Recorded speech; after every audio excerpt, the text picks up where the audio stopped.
we actually getting through. That'll be interesting. Okay, hello. Hello. We are doing a live stream, and I'm not alone. No, see not if today. The sound's coming through today. Yeah. In fact, I don't just have somebody with me doing the painting, rather than I'm going to do most of the talking actually, and my brother David is going to do a lot of the actual talking. So talking, painting, both of them, one of them. Yeah. We've also got the houses full of kids. So it's going to be very interesting. There's a party going on here. So we're going to be painting a D&D monster. It's the Hooked Horror. It doesn't get stranger than that. And of course, I'm having to wait for the ads to come through and finish doing its thing at my end before I can actually hear you. Oh, really? So hopefully the sound is going to be adequate. For those of you who are wondering why I don't have a poll up today, because I did not get it organised. Trying to get two people into my tiny little room is pretty difficult. So I'll be on the other side in a second, and hopefully you'll be able to hear us. Okay, so my suggestion is settle back, get comfortable, and I'm just going to unplug myself so that you don't actually have this coming through. Sorry about that. Sure. And then we'll get started. And David's just getting himself organised with what he wants to do with the colouring scheme for today. So yes, I've promised for so long that I would do this. Dave is here. Okay, so hi, welcome to How to D&D. My name is Fred Wheeler, and today we're going to be painting a miniature. Well, I won't be doing the painting, I'll be doing the talking, and my brother will be doing a lot of the painting. Cool. This is the first time we've ever done it. If you're wondering why the sound might be strange, the microphone has to pick us up from the left and the right, and I don't have two pod filters to direct it so that the sound doesn't bounce in this tiny little office that I have. So if you're like, man, Fred, the sound is like shit. Like, what are you doing? I'm like, yeah, I can't do anything more with it, okay? Sorry about that. But yeah, join us for what can probably be an entertaining time. Usually when I hang out with my brother, it gets pretty funny. So, all right. Okay, there we go. I think we are right.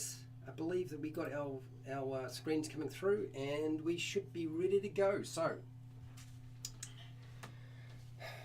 have you ever, do you know anything about this particular thing, David? No, this model? Yeah. Nothing. Nothing at all?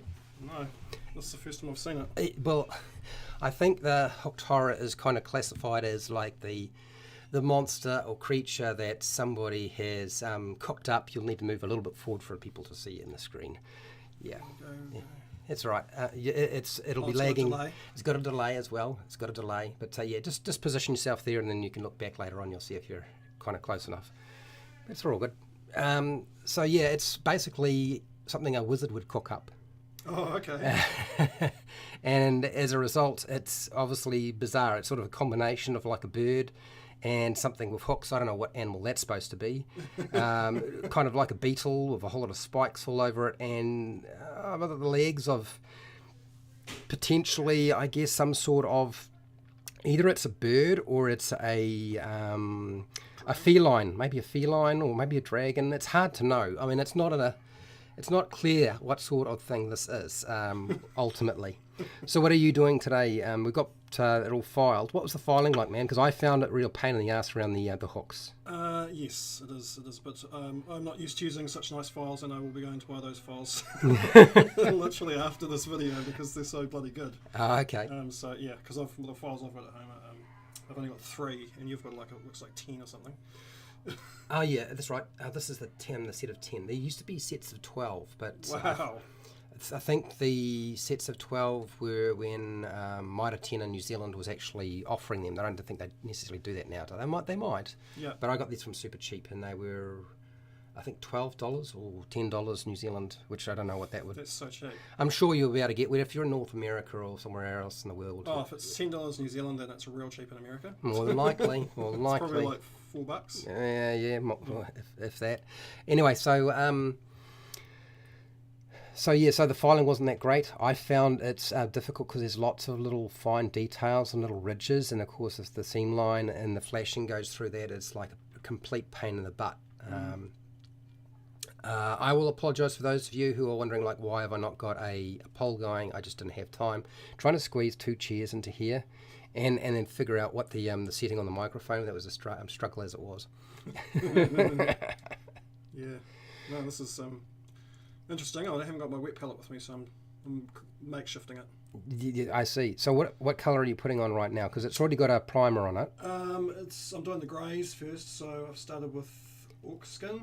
Okay. And then I'm doing the I think it's the stone next, the dungeon stone. Dungeon stone, you're going to go next? Okay. And then Lich Skin, which is sort of like a greener, and then I'll work into the purples. Yep.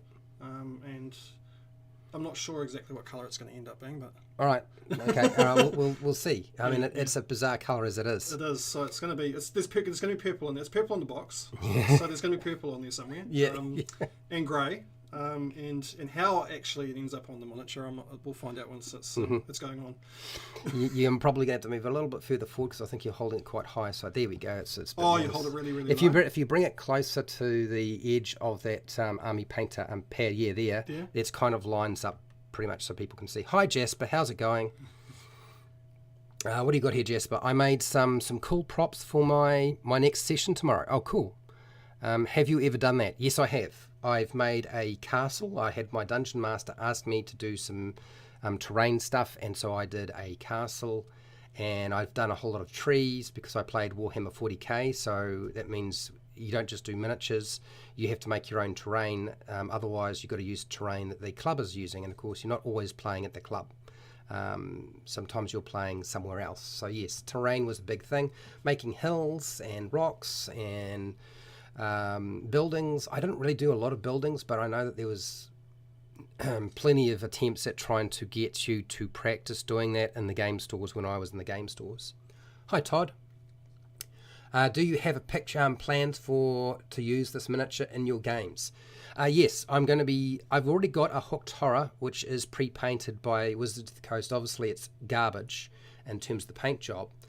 But the good part about this is that if I get two, I can have dual base jumping Hooked Horrors from the top of a cavern area. That's cool. That can drop down on the player's characters and then maul them to death with the hooks. So yes, base jumping. So I'm going to give them parachutes. If you're wondering what the hell are you talking about, Fred, I suppose you could make a parachute come up. Yeah. They could like open up like wings and they could glide down. So. Yeah, I'm going to give it like a fleshy parachute. I'm going to sort of describe it as a fleshy parachute that's part of the animal. It's like a sack at the back of it that just sort of puffs out and allows it to sort of float down quite nicely. So it can sort of base jump from a long distance down onto you. Yeah. Death from above. Yeah, that's the one. So what are people painting today? I know it's a little quiet in here today. I can see there's only 3 of you there, but that's all right. So what do you reckon, David, is in terms of a miniature, because I know you've been doing a lot of 3D printing and painting those. Yeah. How does this hold up to that sort of stuff? Yeah.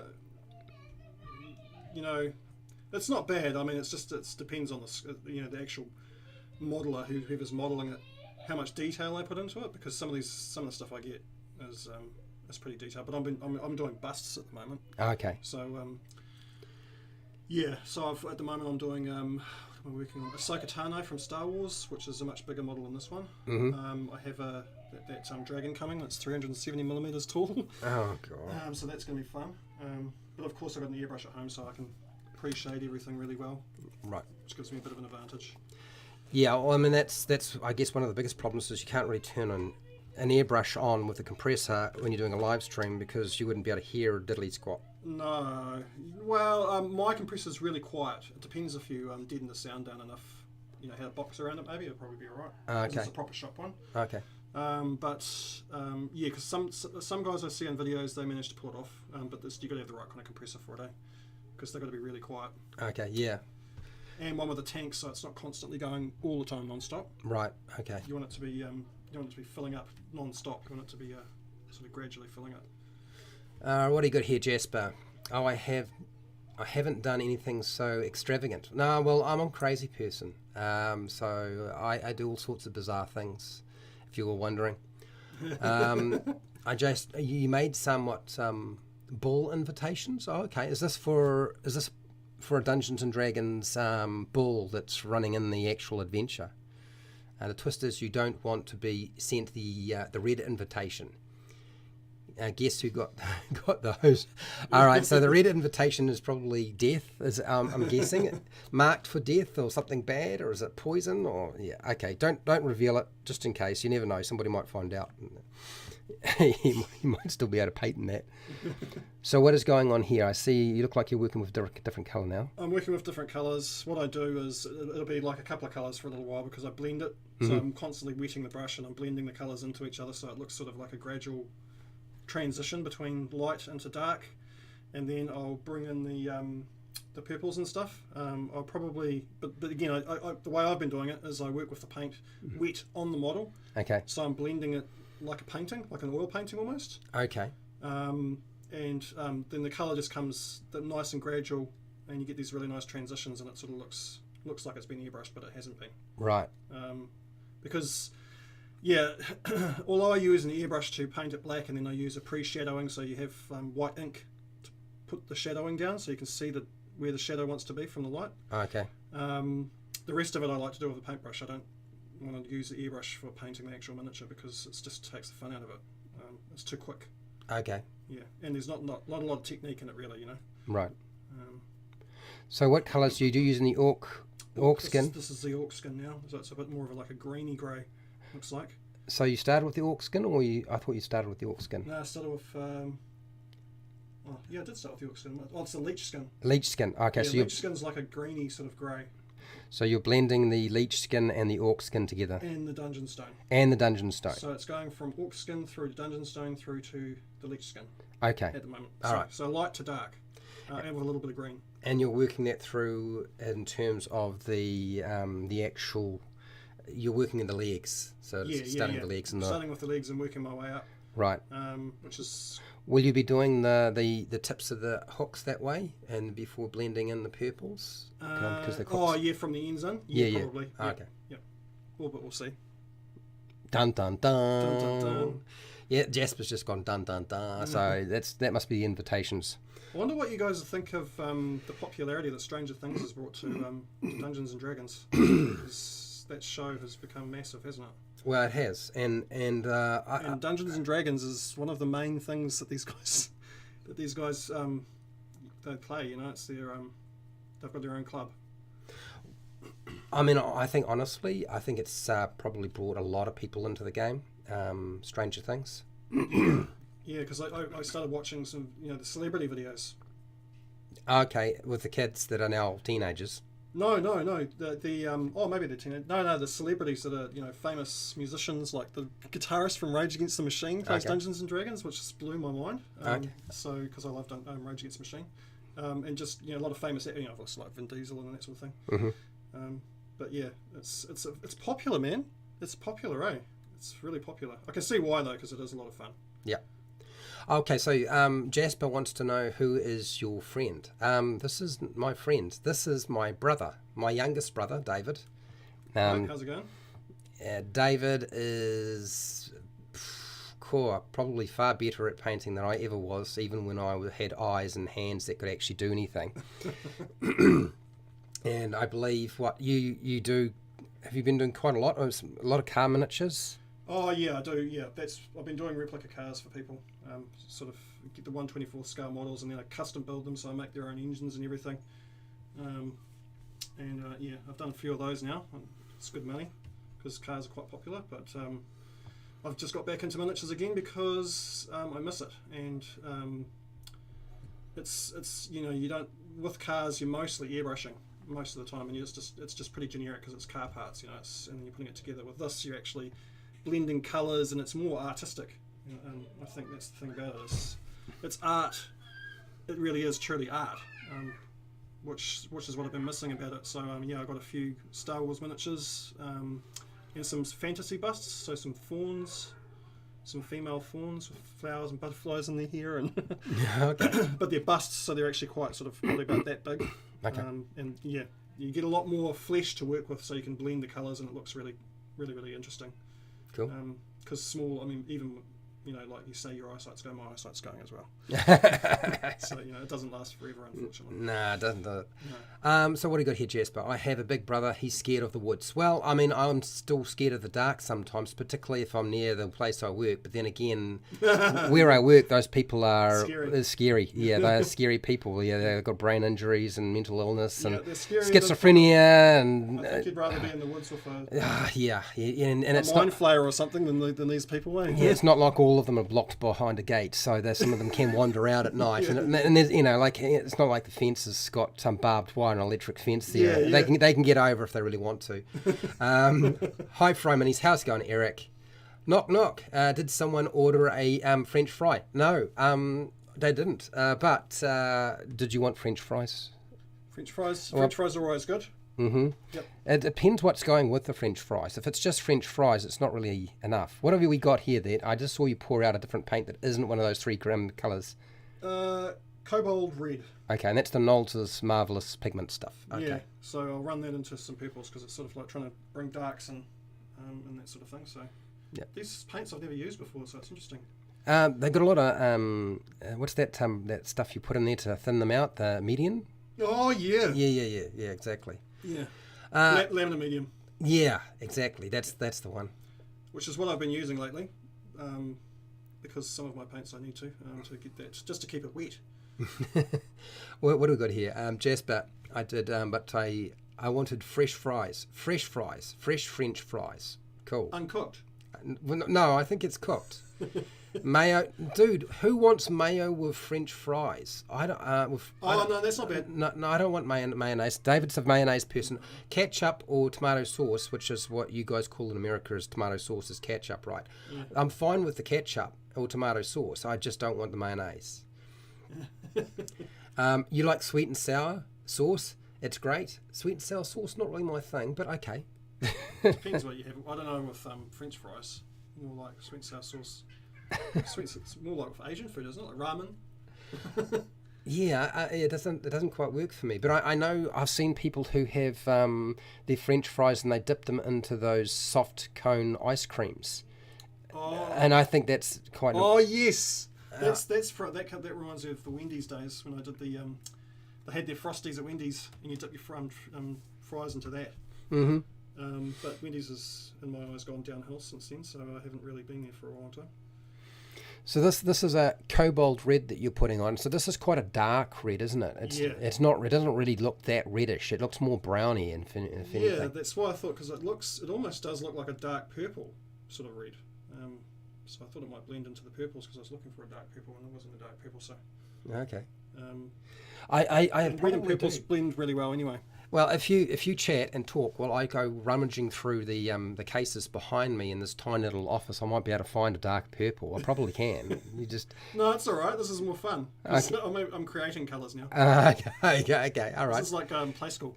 Well, the other thing to bear in mind that if whatever paint that I do find that's deep purple, it would be a Citadel paint. You know those ones with the lid that's suck trying to open and then spill everywhere and make. They now have dropper bottles. Do they do?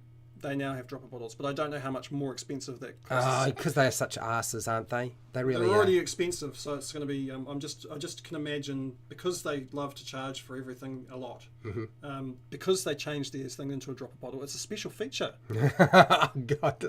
Even though everybody else does it, it's a special feature for Citadel miniatures. So yeah. Okay, so what have we got here? What is Eric saying? Second question, dude. What? Standard cut, waffle cut, steak cut, or curly? Well, are you talking about chips? What type of chips? Dude, every time you jump into these things, you ask me about food, or there's all questions, always about food, Eric. I don't know what's going on. I've already got enough weight as it is on me. I don't need to be talking about chips. Can you get waffle cut chips, though? You probably can in America. I don't know if New Zealand. Crap, that's amazing. I think that's beyond the capability of anybody in New Zealand. Yeah, I've never even heard of a waffle cut chip. I'd love to see what that looks like. Yeah, so standard cut. Standard cut's all right. French fries. Yeah, I don't think we've seen a waffle cut chip here in New Zealand. No. I'm not talking about. You guys call it crisps. We just call it potato chips, basically. We've got ripple cuts. Ripple cuts and potato chips. I like the steak cut chip because that's quite a chunky one. The chunky chip is and the wedge cut yes, chip. I like wedge cut. Wedge cut is I don't the little shoestrings or the curly fries. Not really my thing. I always feel like they were wasting my time with that. Yeah. Not really my thing. If you're going to do it, you almost want to just get a potato and just chop it into bits and stick it in the oven. That's exactly right. And then you get the steak cuts. And then you put some oil over it and then sprinkle it with some herbs. Yeah, exactly. You're right. We're on the same And then you're actually eating potato. Yeah, that's right. Yeah. Rather than just what's left of the potato and oil. Yeah, oil with a little bit of potato sprinkled inside it. Yeah, exactly. Yeah. McDonald's. Oh boy. Okay, I'm going to have to grab myself the drink bottle because I left it on the other side. Don't you worry about it. You keep concentrating what you're doing. Okay. They're not really that interested in what I have to say, really.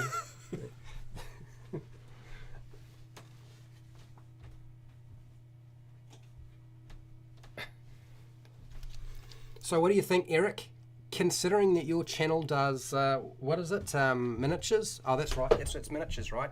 And of course, every time the new, sorry about the bump, the new books come out, you do a whole lot of reviews before everybody else does. So then you've got to worry about them screenshotting all of your stuff. Are we going to see some painting on your channel, or is it just going to be? Are you going to just keep it to the Twitch channel, or is it ever going to happen? I mean, I'm asking the question. I mean, obviously, it's not necessarily going to make you money, but it's very therapeutic.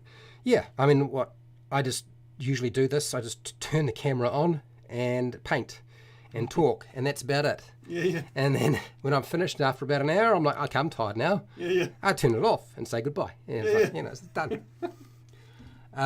All these food talk has convinced me to go cook some fries. Okay, that's what it was. You were just trying to lead on to that. It's a good excuse to get away from YouTube. Yeah. Oh, what's that fry? What do you got here, Eric? Lots of people got Spelljammer early today.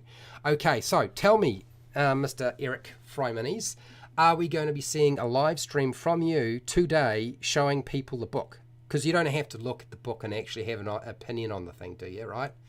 All you need to do is just show people the book and they'll be quite happy. Are you just going to just like set up your camera? I know your camera's already set up. Turn it on and then just go before anybody else has anything else. Unless, of course, you never got it today. Did you not get your book today?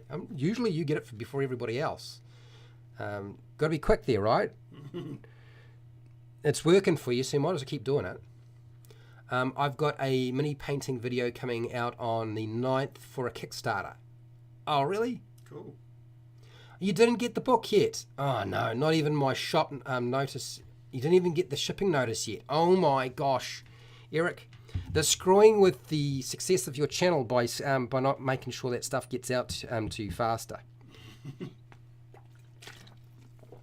I mean, let's get real. If anybody is going to do coverage on those things, you usually have it out before everybody else and have covered more stuff than anybody else. So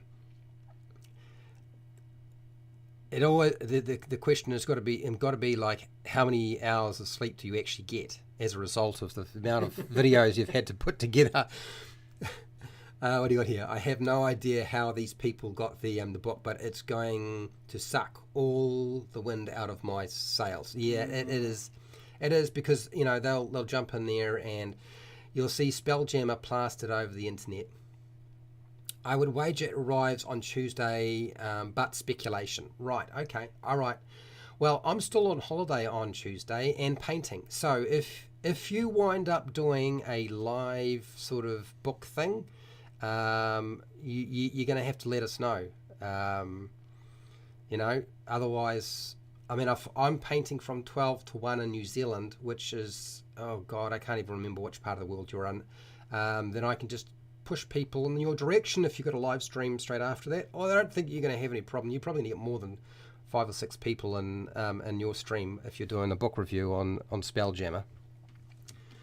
Let's just hope it gets out in time, eh? Let's just hope. We're going to pray for Eric. It's actually the 3-book series for Spelljammer. So there's I can't remember the names of the thing. There's an adventure book, there's a player's handbook, and there's a setting guide, basically 64 pages in each one, which seems extremely poor. I don't think that's a lot, but anyway, yeah. As soon as I get any info, I'll get some scheduling done. Yep. Do that, and yeah, I've tried using the live redirect. I can tell you now that YouTube's live redirect sucks.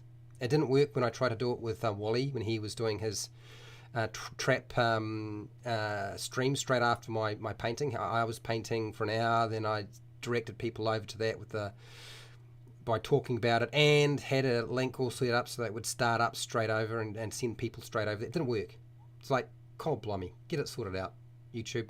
Make it a little bit easier for us to actually use these tools. Thanks, Fancy Fred, the fiendish fiendish friend. You're welcome. Well, look, I don't want to tie you up too much. I mean, I could, but those chips must be calling. Remember, those chips they need friends. You need to put them with something else. Just chips isn't enough. I feel like at least a burger. Well, I mean, at least some small critter.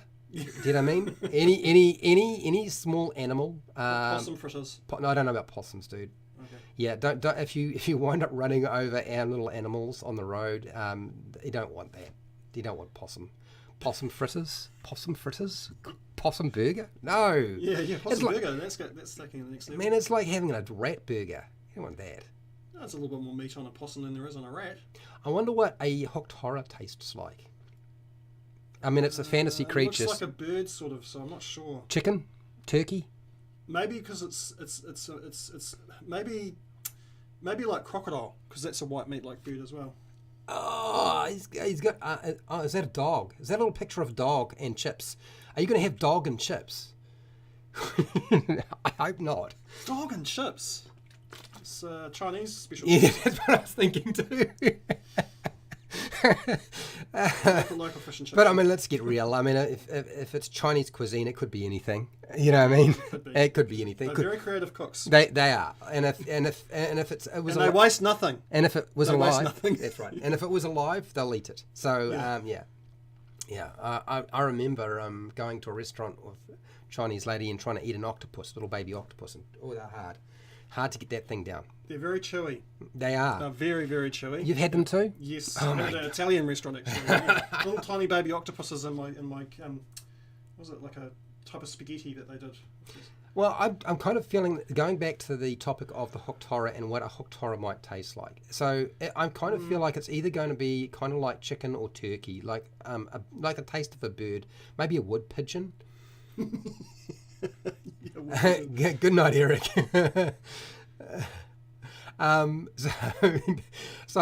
Or because it's kind of got like shell on it, maybe it tastes a bit like lobster or shrimp or prawns. Yeah, it could be a bit like lobster. Or maybe a combination of the two. Yeah. Does that combination go well together though? That's the question, eh? Purple worm. Purple worm is next. Okay, so we've done a lot of red kobold and we're into the purple worm. I have a purple worm that I painted. It took me a long time. So imagine I sat there for 5 sessions live, and is that how long it took you to paint the purple worm? No, that's 5 sessions live. Then multiply that 5, because each one of them took me at least 2 hours to an hour and a half. And so you multiply that 5 by 1.5 or 2, you wind up with about 10 hours of painting to get the thing finished. Oh, wow. And how big is it? It's quite large. It was one of those Gale Force 9 miniatures. Okay. What's this, Jasper? My money is turkey. You reckon your money's on turkey? Right. Okay, so... Yeah, well, it is kind of like a bird, eh? So it looks like a bird, sort of. It does kind of look like a bird, yeah. Yeah, and a Triceratops. Mm-hmm. I don't know, it's a strange miniature. It's it is. I mean, if it doesn't get any stranger, I don't know how good. No. It should be pretty strange. Yeah. I mean, it's a bird with beetle back on it. Yeah. And beetle hooks and dragon feet.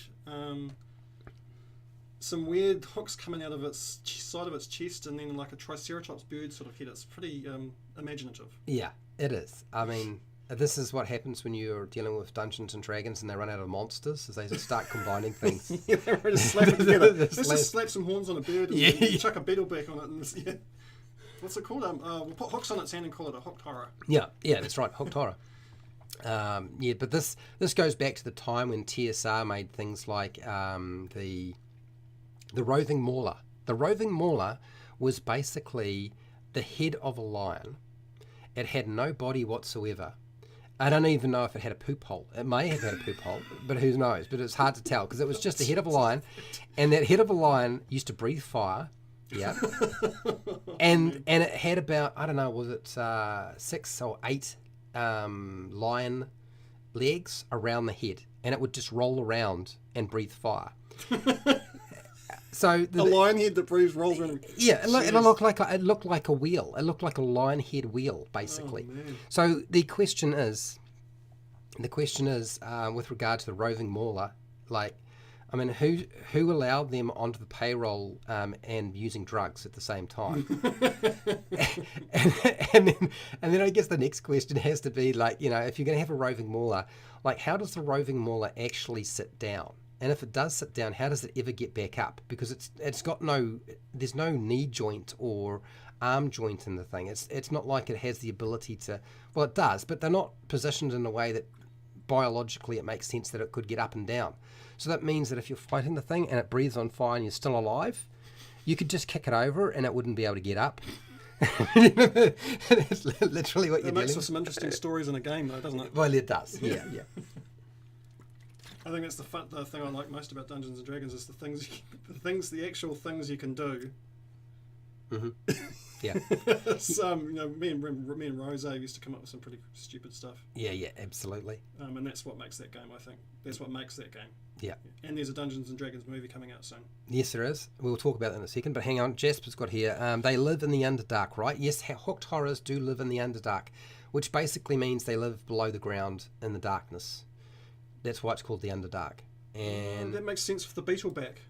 Yeah, a dark sort of. Jasper's guessing that they have an earthy taste. You know, that's probably because you didn't wipe off the dirt when you were eating it. Like, you know, when you cook it in the barbecue. Yeah. And we're in New Zealand, so we cook everything on the barbecue if we can. Yeah. You have to make sure that you don't drop it in the dirt and then eat it. It's important. Yeah. If my human character ate a dwarf, would that constitute cannibalism? I think only your human character eat a dwarf. Is that cannibalism? I think you have to eat your own species. So if you're eating a human, it would be being a cannibal. But if you're eating a dwarf, I think a dwarf is significantly different enough in classification in terms of Dungeons and Dragons to say you're not a cannibal. But I think the general belief is that that purple worm's looking quite good now. I'm glad I got you to do this. This is so much easier. I just sit here and talk, and you do all the work. Yeah. Oh, dear. It's not easy for me though. Well, no. I didn't even know I was doing this until I turned up. Well, so now.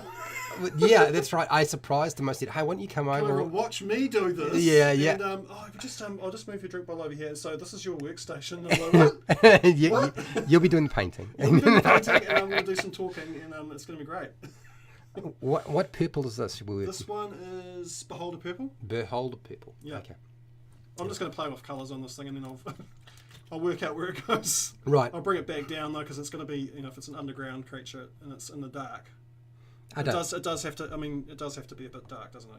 Well, I mean, it's Dungeons and Dragons. I think they can do pretty much anything they like with this. Yeah. I mean, obviously, the roving mauler is a good example, and then now we've got the hooked horror, which is just as strange. So, a fire-breathing lion head wheel though. That's definitely a fun. Yeah. I've never seen that miniature, and I don't think anybody wants it. So that's. I actually kind of want to see it. Now, so just going back to your cannibalism question there, because it's a highly inappropriate thing to talk about. So that's what we're going to talk about. That's right. I think the generic sort of even if you wind back the clock, I think if you're eating another humanoid, it's considered cannibalism in Dungeons and Dragons. So I think if you decide you're going to go and eat something like an orc or a goblin, that's even if you're a human, that's like being a cannibal. But if you decide you want to eat a hooked horror or a roving mauler, that's not really being a cannibal. Like that's. But an orc would eat a human. I think they would, yes, but I don't think they care. Do you know what I mean? No, they don't. No. No, that's what they like to eat, isn't it? They just like flesh. Well, I mean, if you read the books, the Lord of the Rings books, or you watch the movie, they're munching back humans they're quite happy with that. Yeah. What do you got here, Jasper? I actually always wanted to try cave crawler blood. Cave crawler blood? Now, when you say cave crawler, are you talking about the cave fisher that hooks you with this sort of long, sticky line and then drags you in and then eats you? Is that what you're talking about? You told it's alcoholism? What? What? How is drinking the cave crawler blood alcoholism? Is it coagulated blood? I don't know. I mean, is the blood full of alcohol? I'm not sure where you got that one from. But it could be. It's done. You think about there's magic mushrooms and stuff. There might be magic little worms and crawlers that have blood that is hallucinogenic, and yeah. you drink it and woohoo. Yeah. It's all right. I can hear you. You don't have to look at me, man. Yeah, I know you've got to concentrate. Yeah. So yes. Now, did you go do it? Ooh, what have we got? Have we got another thing here? It's in the monster manual. Okay, I'll have to check. It's been a while since I've read that thing. And what am I supposed to be doing today? I'm supposed to be doing the Dungeon Master preparation class, the slides for creating locations. I'll be on Discord doing that. Not too far away from now. Not too far away. Maybe an hour, and I'll be on Discord doing that. Did you actually get a chance to have a look at the Dungeons and Dragons trailer for the movie? Yeah, I love it. You like it? It's got Michelle Rodriguez in it. Well, then of course that's just worth watching. Who's the guy that plays Captain Kirk in the new Star Wars? Chris Pine. Yep, Chris Pine. So he's the main character, and he's a complete moron in it, which is awesome. I mean, he doesn't. He's not very woody. So it's a great collaboration of good. It's very good. Yeah, the trailer is really good. It's funny, but it has lots of incredible special effects, which the other Dungeons and Dragons movies failed at. It has a story. Again, you need that. I think they nailed it, but we'll have to wait and see to see it. But it looks like they nailed it. Okay. Well, I'm glad you like it then. Yeah. So you've moved to another colour here. What are we dealing with now? I'm just going back to the reds to sort of bring shadow underneath. Okay. So this is that cobalt red again. The cobalt red, yeah. Okay. And I haven't really provided you with a huge array of paint colours, have I? No, but I'll just mix them. Okay. And see what happens. Okay. Sure. Yeah. This is the kind of cool thing about these particular paints, because I haven't used them before, is they do have lamina medium in them. So you don't really need a wet palette so much. You can just blend on the miniature, and it's already got. Don't even need water really. It's really nice. Yeah, it is. Yeah, they're pretty good.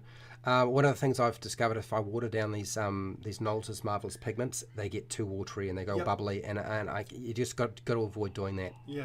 And they last forever. Yeah.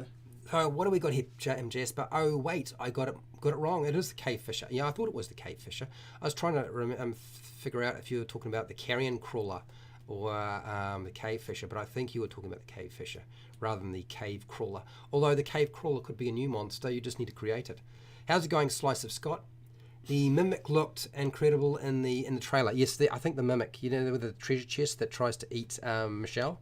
Yes. that was probably the best scene. That's the one scene that I actually did laugh at. One of my favourite scenes also is when they're talking about, he's like, I'm the guy that comes up with ideas, and the bad ideas, sometimes bad ideas, and Michelle Rodriguez is like, he also knows how to play a lute.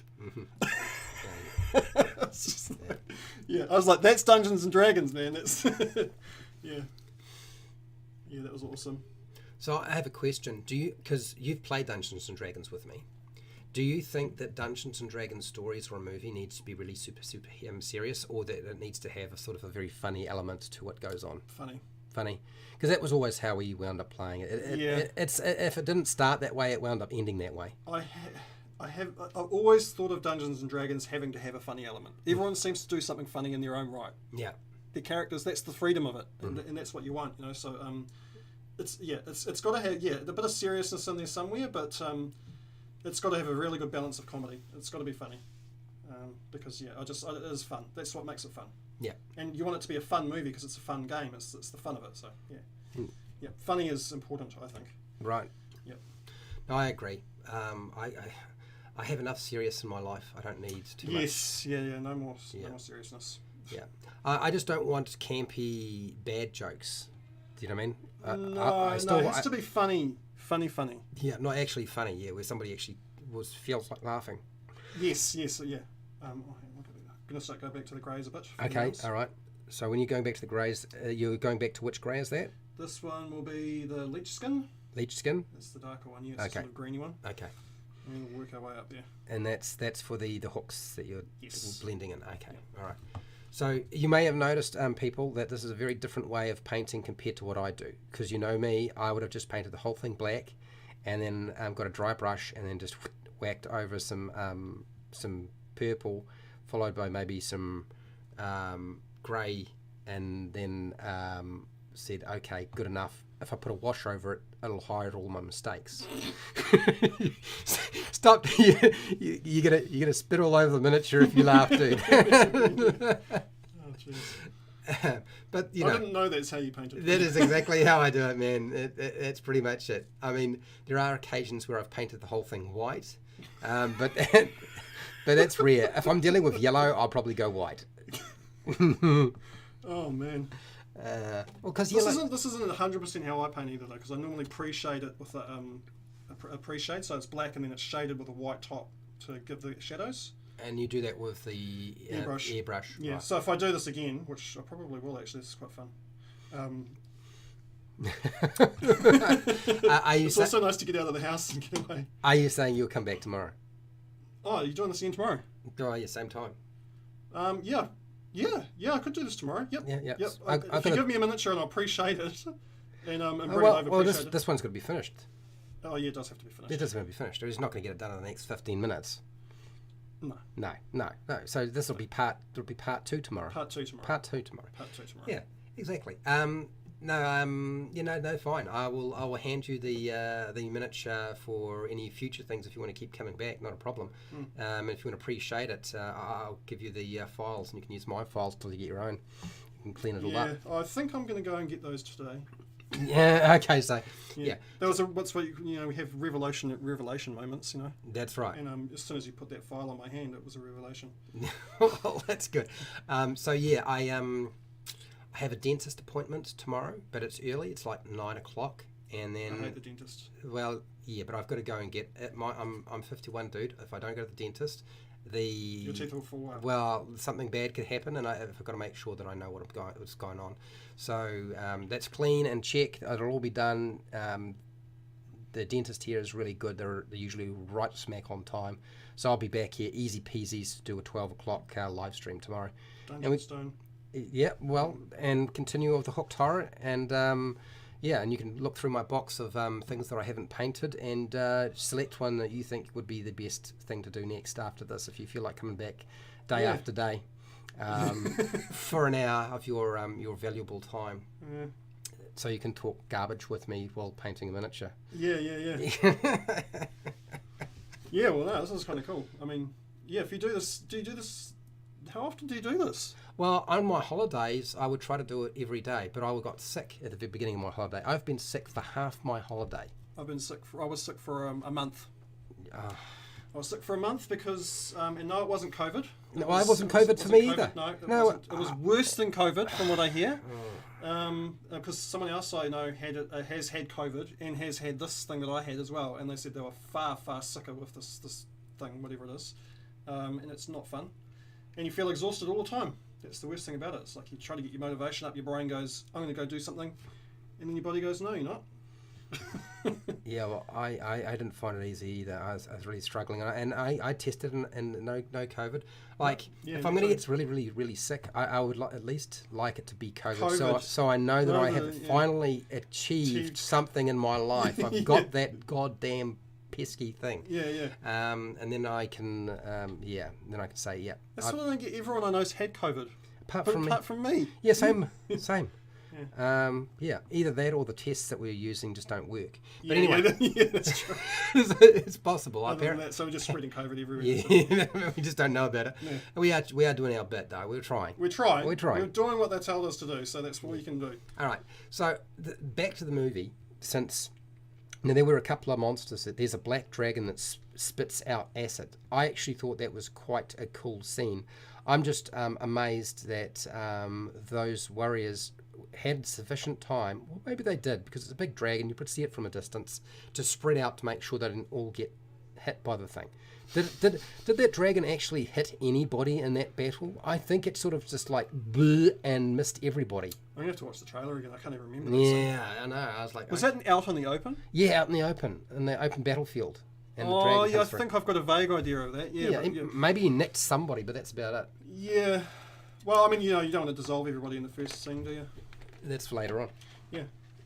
You've got to dissolve someone, though. It's Dungeons and Dragons. I know. I mean, right. Okay, that's one water bottle down. and next. Nice sound effects. Yeah. Yeah. If you hadn't figured it out, that was quite a deliberate hiff. I can get away with that sort of thing, but I've done that before. Anyway, and then what was the other thing?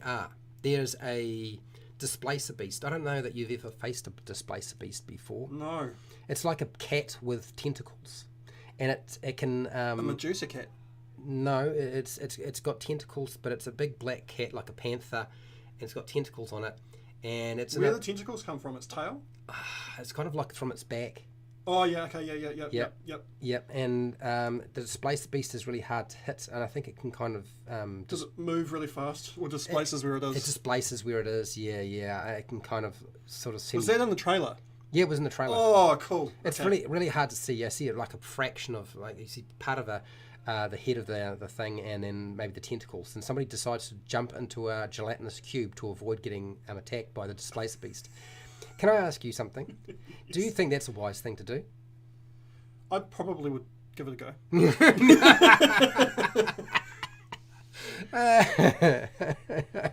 Gelatinous cube, it's something to eat, and we're in there as well. Well, it's going to eat you. That's the whole problem. Well, you just try and eat it first. Do you think that's something that they would eat in Dungeons and Dragons? No, but you can't eat gelatinous. No, cube? probably not. But I think there should be a version that is tasty and sweet, and that you can. That doesn't acidic and won't actually burn your insides out. Do you know what I mean? Because that's why they don't eat the gelatinous cubes. Yeah, I mean, because what you want to be able to do is you want to get those gelatinous cubes, and then you cut them up, freeze them, or cut them up and then freeze them into little blocks that you can drop into your drinks. Yeah. And, you know what I mean? It's like a gelatinous cube cocktail ice block. Yeah. Yeah. That's a great idea. Gives it a bit of flavour. Yeah. And kind of looks cool. Yep. You don't even know they're there. Because you can't see them. yeah, exactly.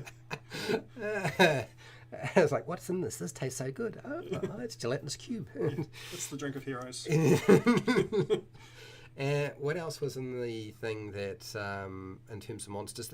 Look, I understand from the interviews that I've seen that we're supposed to be getting like a bunch more monsters in this thing. That they said like there's dozens of monsters from the Dungeons and Dragons universe. That's cool. Not just the is it 4 or 5 that we've talked about, which was. It's either kind of cool or it's kind of sad because it's like, are they doing that because they know they won't be able to get a chance to make another one, or they're actually going to? Because I'd like to see if it is successful that they make another one. Yeah, that would be nice. Yeah, no, that's a good point. I hadn't really thought about that too much.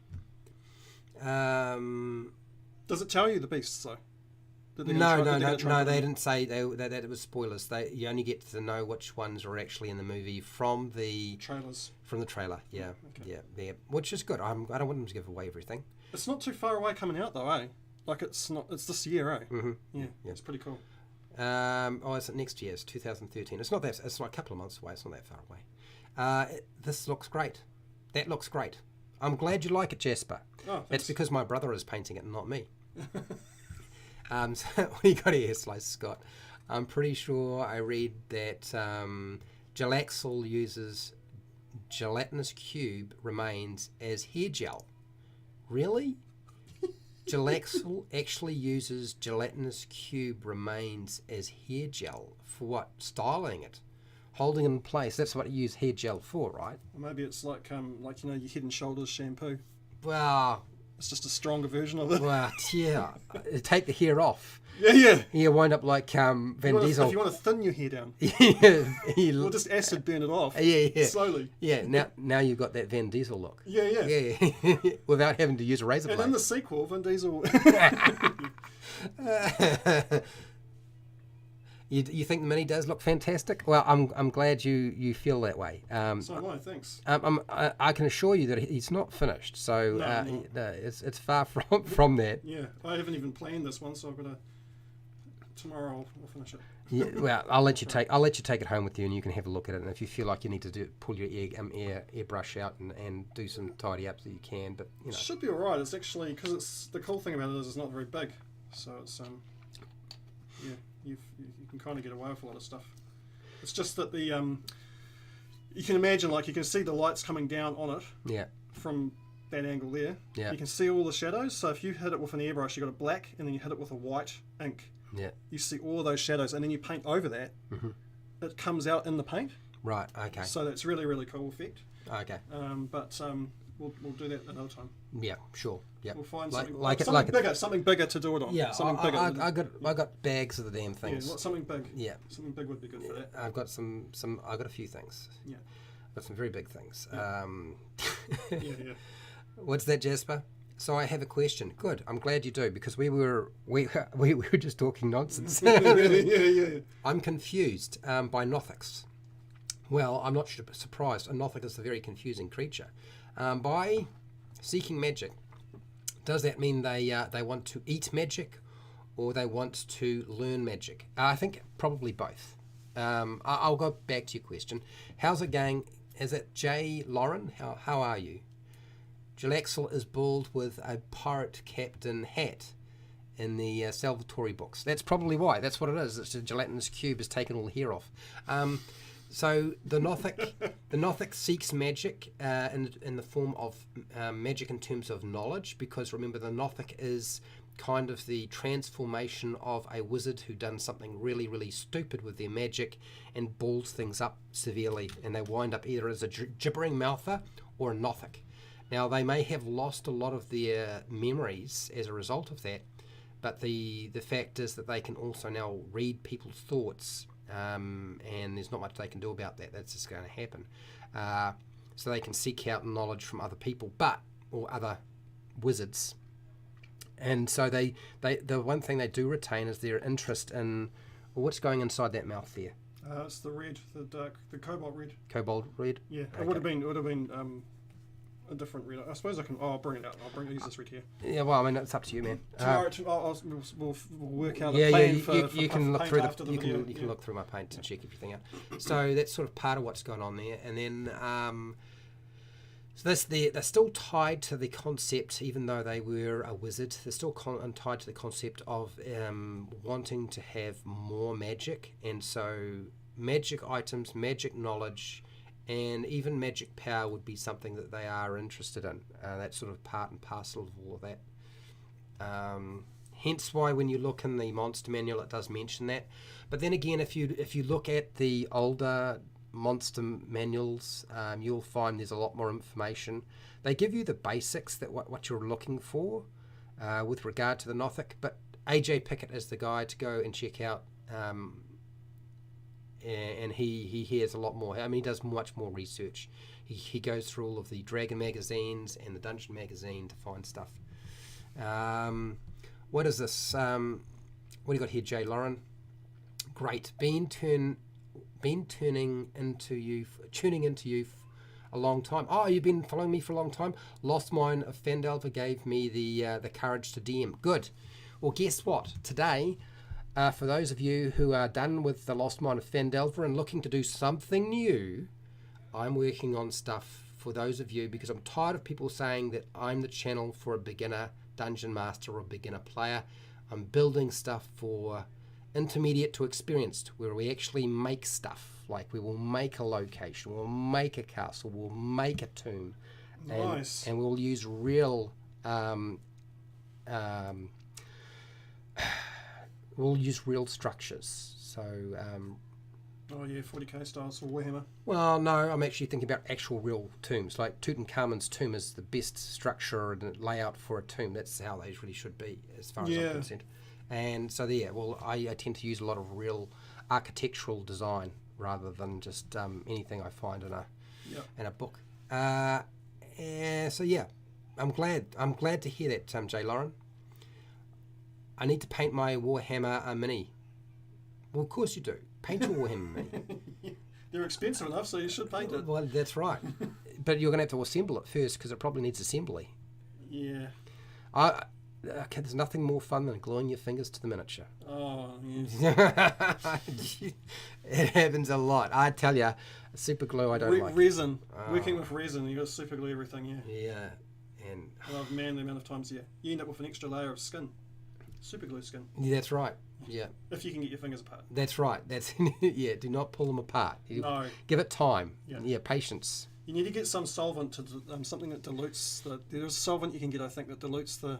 Yeah. Isopropyl alcohol. Yep. That dilutes the. Yep, that'll do it. Yes. Dilutes the glue. Without taking your skin out. Without taking your skin off. Yeah, exactly. What's here, Jasper? AJ Pickett is knowledgeable. Yes, he is, but he talks like a nature film narrator. I can't focus. So, John Attenborough. That's John Attenborough. That's AJ Pickett, and yes, I've talked. Look, I know AJ pretty well. Okay, he lives in New Zealand. I've chatted with him many times, and I think the last time I chatted with him was about 2 weeks ago. And I can assure you that he is perfectly aware that he does kind of talk like a nature narrator, and to be frank, he's told me that a good portion of the people who follow him so that they can listen to his voice to put them to sleep. So, and he admits to it. Well, he's got a following, doesn't he? Yeah. Do you know what was really funny? I saw a comment from somebody who was mentioning my accent, my Kiwi accent, and like how calming it was and how it helped them put them to sleep. And I was like, finally, I've succeeded like AJ Pickett. Yeah. Like, I can now put people to sleep by talking. Oh man. Dears. At least it's not an Australian accent that will keep me awake. Yes, it's worth a laugh. Absolutely. So, what do you think, David? Is this sort of got the basics in terms of what you wanted in colour and so forth? It's nothing like I thought it was going to look like, but I like it. Yeah. But I will have to. I'll step back and have a bit of a. Well, I'll show you some more pictures too. Yeah, and just have a look and just think about it a bit, because I just jumped straight into this morning. So I know. No warning, so I'm just sort of like slapping paint on. Well, I'm an evil bastard, so so that's what happens. I can get away with it because you're my brother. Yeah. Well, that's true. Yeah. And currently the brother that I'm not estranged from, so or the sister. So that's that's helpful. We won't go there though. Just give me a second. I'm going to let you keep doing that, and I am going to cycle us through to a finishing point.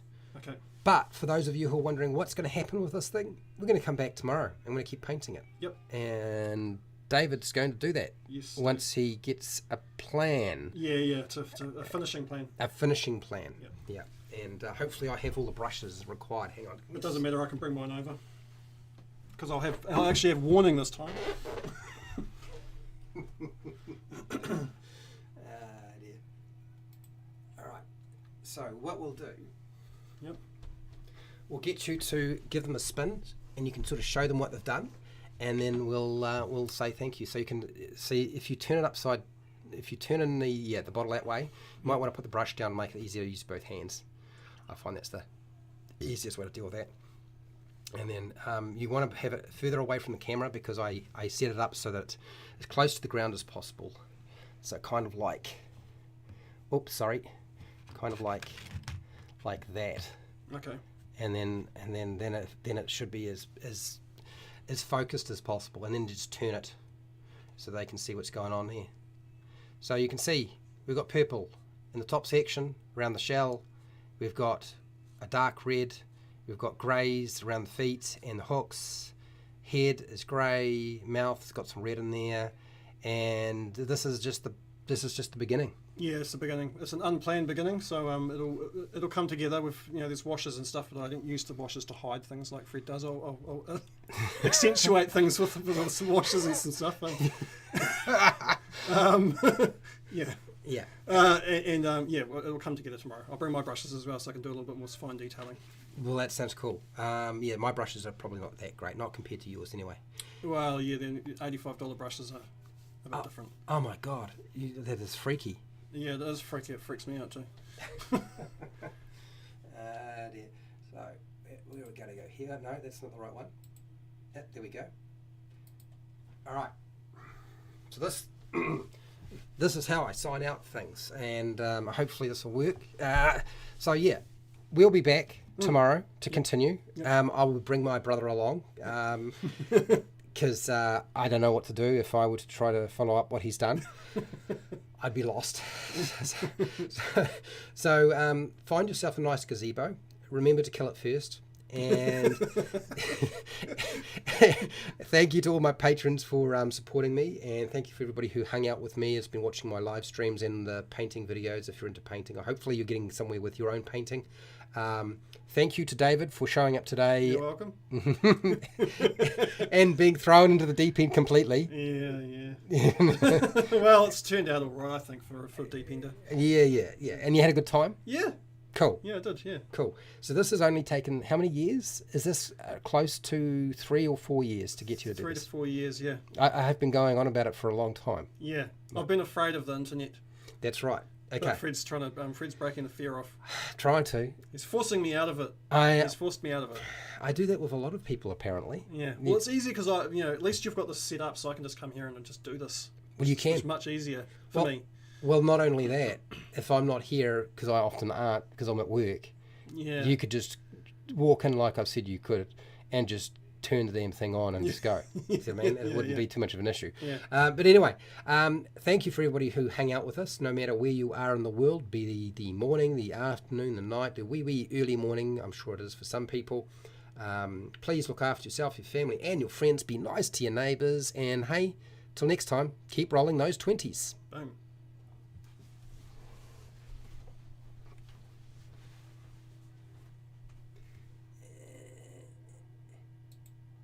All right, let's see if you can type into the keyboard. Thank you, everybody. Here, this keyboard's here. Oh, cool. I'll let you type that in.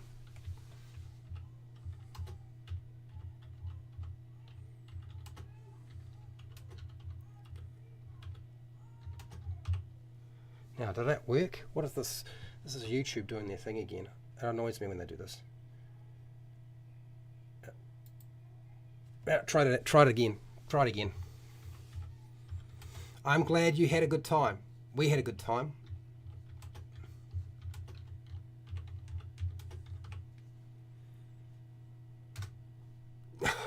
Yeah. Okay. All right. We're good. All right. Tune young in.